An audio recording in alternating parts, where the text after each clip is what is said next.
General relativity, step by step.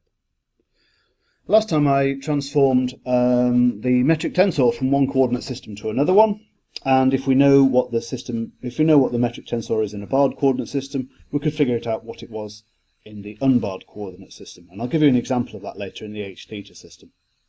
This of course has got as an implicit sum over I and j. Let's just compare that with what I had for a regular covariant vector A, which is A bar j di x j di x I, and there's a bar over there. You can see that there's an implicit sum over j here, and here we've got an implicit sum over I and j. It's the same transformation law, except I've got another term here, this LJ term, which sums on the second index. Here I'm summing over j and j there and j there. Here I'm summing over k there, and L there and there. But you can see that the new term here that's here, this extra term here that's not present in the vector law, fits in the same kind of pattern.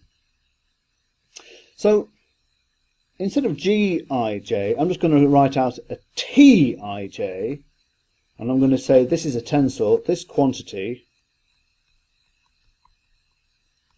is a tensor second rank if it transforms as follows. Tij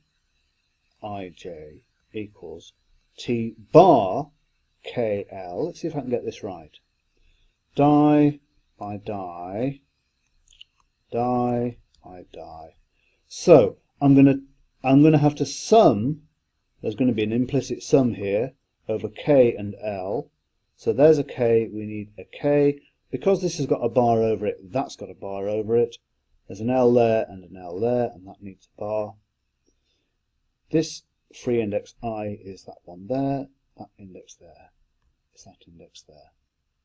So this is by definition a second rank tensor, because it's the same thing as what happens to a vector transformation. It's just got another term in its transformation law here. And I'm going to have that as my definition of a second order tensor. There are other tensors as well. I can write down by perfect analogy with what happens to a contravariant vector. Let me just write out the contravariant law. AI equals AJ summed over J di x di x. That one's got a bar over it. We're going to sum over J, so we're going to sum over J. That's got a bar, so it's got to be a bar there. That's got no bar I, so that's got to be no bar I. That's the contravariant law. So I can define a contravariant tensor Ij, the second order, equals, let's get this right, T bar KL di x di x di x di x. It's not very neat handwriting. Oh no, rewrite that. Rewrite that as well. Oops, rewrite that. There we go. So we're going to sum over k. So there's a k upstairs, there's got to be a k downstairs. It's a bar upstairs, so it's got to be a bar there, that's a bar there, there's an L. I and j are free, I and j are free. This is called a second order contravariant tensor.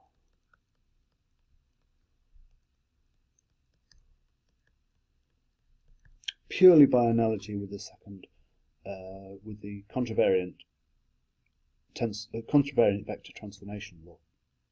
See, it's just the same. It's just got an extra term. Tij, we can have one up and one down, equals T bar Ij, and there are different notations for this, and I might use some of them later on in the course. Di x di x di x di x. That's not going to be I and j anymore, that's going to be k and L. That k's upstairs, so it's got to sum with a k downstairs. It's k with a bar, so that's x bar. L is downstairs, so it sums with an L on the upstairs. It's a barred coordinate system, so that's got to be a bar. This free index I has got to be upstairs, which is there. That j has got to be downstairs, which has got to be there. So this is a mixed second order tensor. And this is the definition of a tensor. It's any quantity that transforms like that. When I was taught general relativity, when I was learning this stuff, this was given to me as the starting point.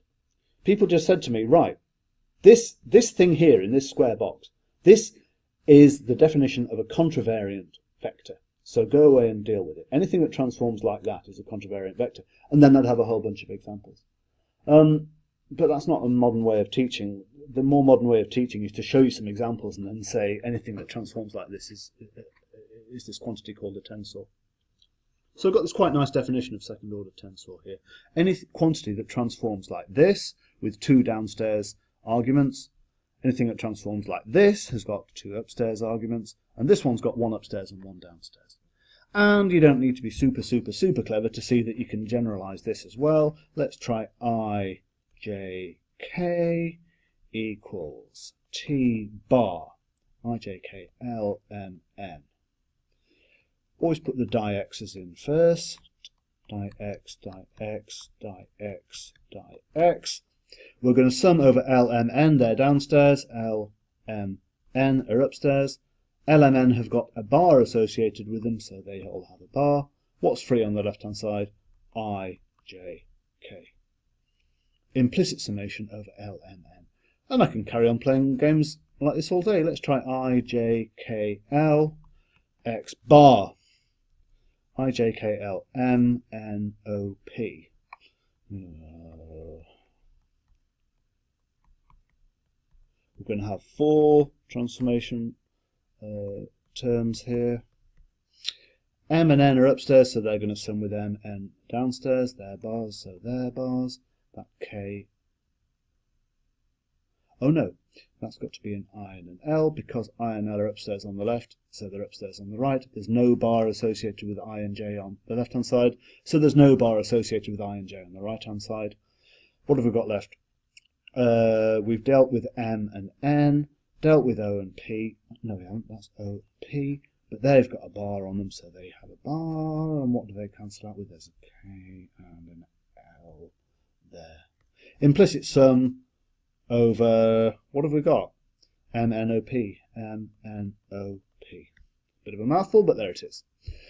So you can see that we can carry on and on and on, just playing games like this all day. So the more superscripts and subscripts you've got on your quantity here, the more partial differentials there are and the more summation there is in your transformation law. So I'm going to stop there. Give you lots of examples in a few minutes.